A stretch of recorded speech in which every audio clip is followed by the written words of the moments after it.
یه کار خیلی باحال اتفاق داره میفته که من خیلی هیجان زدم در موردش و خیلی جنسش با کارهای معمول ما فرق میکنه. خواهش میکنم این کار رو ببینید. حس خوبی دارم که شما دارید روی این موضوع کار میکنید. 2000 اصل درخت کاشتیم و یه طرح زیست محیطی اونجا داریم. گلایی که تو سنگم هست تو نمایشگاه دیدم، خیلی زیبا بود. شاید زیباترین بخش نمایشگاه محلات این ایده بود. چندین بار جلوی این استندا مجبور شدم بایستم، خیلی کار زیبایی بود.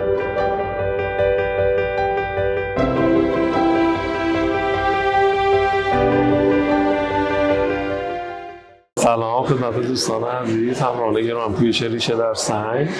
در خدمت آقای حسینی عزیز هستیم، هیئت رئیسه مجموعه سنگ سروش. آقای حسینی، خیلی خوشحالم که امروز شما رو داریم و به نوعی تفکر شما رو توی مصاحبه داریم.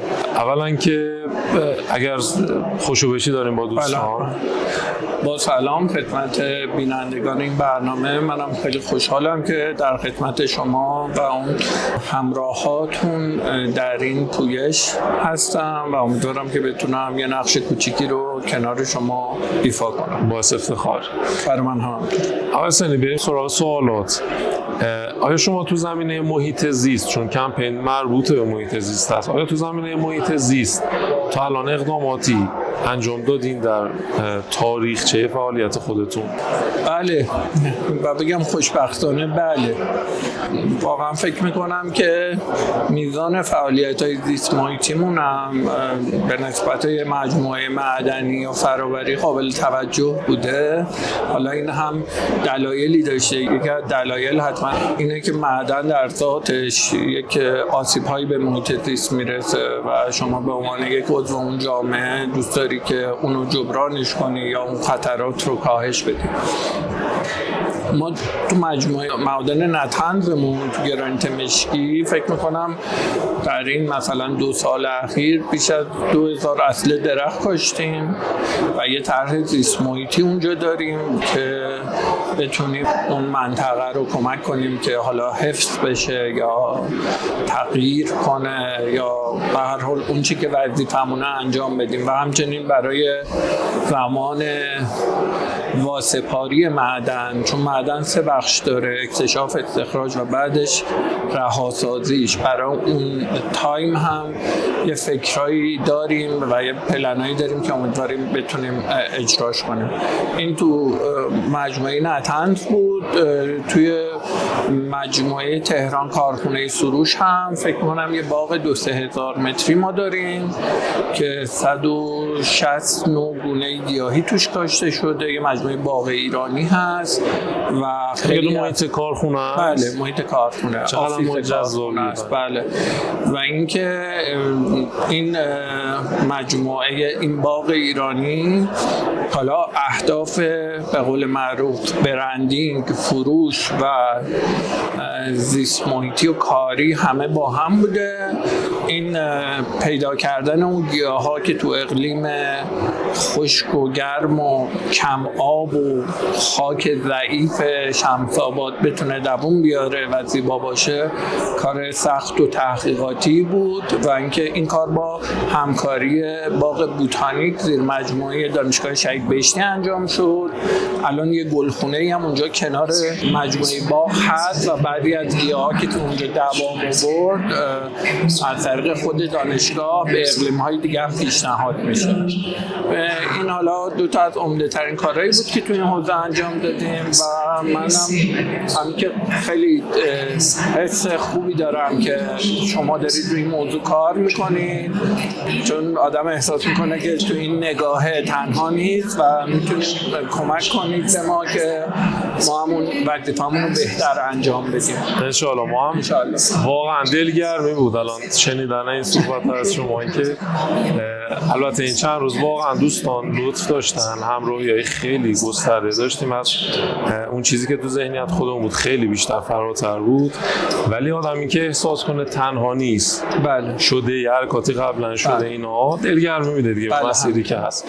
حسینی، شما وقتی که با کمپین آشنا شدین، شعار رو دیدین، حالا به قول بعضی دوستان رنگ رو دیدین، دکتر نجاتی میگفت وقتی رنگ رو دیدم، وقتی المان ها شعار اصلا خود ریشه در سنگ رو شنیدین، چی اومد تو ذهنتون لحظه؟ ببین حالا من واقعی بگم شاید اون نباشه که شما میخواید، ولی خب حتما خب من یه منظر دیگه هم دیدم.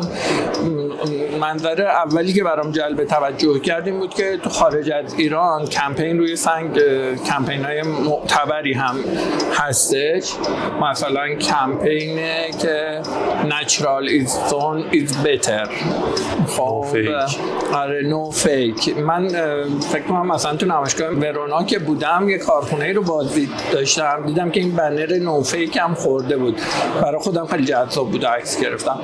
و یک دو تا کمپین دیگه. اول که خیلی حس خوبی داشتم که توی ایران داره این کمپین کار میشه، و بعد که با موضوع آشنا شدم، مخصوصا اونجایی که در مورد اون اقلیم هیرکانی شما میخواید کار کنید، خیلی خوشایند بود. و حالا واقعا شاید اون لحظه‌ای که این صفحه نمایش گوشی جلوی چشم بود، داشتم فکر می‌کردم که چقدر خوبه که منم بتونم کمک کنم، یا یه قدمی بردارم، یا یه درختی اونجا به واسطه من، حالا با کمک محدود من، اونجا کاشته بشه، و این خیلی حس خوبی. پس انشالله خدا شکر، پس انشالله حمایتای شما رو من تمام تلاشمو میکنم. مرسی از شما. من تمام تلاشمو میکنم و باعث افتخاره برام.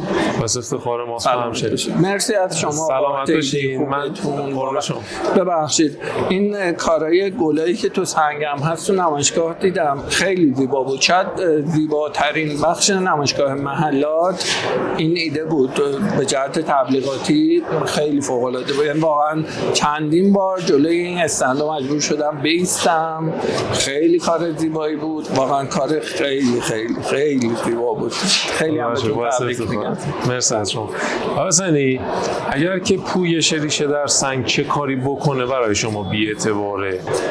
بی‌اعتبار نمیشه، شاید فراموش بشه. برای اینکه فراموش نشه یه چیزایی تو ذهنم هست که چه کار کنید که فراموش نشه، یا چه کار کنید که فراموش نشه، ولی این ایده فی ذات اعتبار داره. میدونی مشکل اعتبار نخواهد بود به نظرم. مشکل احتمالاً چالشی که باش روبرو بشید اینه که این کار دیده نشه، یا به قول معروف پروموت نشه و بازخورد کافی و مناسب گرفته نشه توسط شما ازش. این بازخوردایی که میاد، حالا نه فقط کلامی یا یه لایک کفایت نمیکنه، همراهی لازم داره کمپین شما. اون اتفاق اگه نیفته احتمالاً برای شما خستگی به همراه خواهد داشت، و اون چیزی که ممکنه این کمپین رو به چالش بکشه اون خستگیه که یواش یواش کمپین کمرنگ میشه و از بین میره، از یاد میره. این قسمت مهمی خواهد بود به نظرم. خیلی عالی. یک سوال دیگه بکنم. شما 4 تا پرسیدید. اگر شما کمپین رو بخواید به دوستان و همراهان خودتون معرفی کنین چی بهشون میگی؟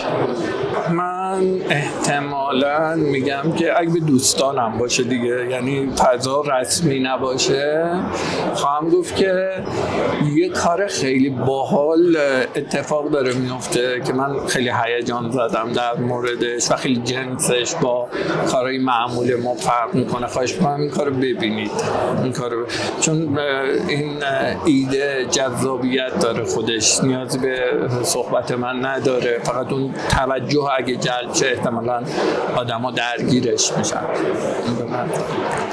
مرسی از شما، از وقتی که در خدمت ما قرار دادید. ممنون که قابل دونستید. لطف شما. امیدوارم که کارتون با موفقیت پیش بره. انشالله.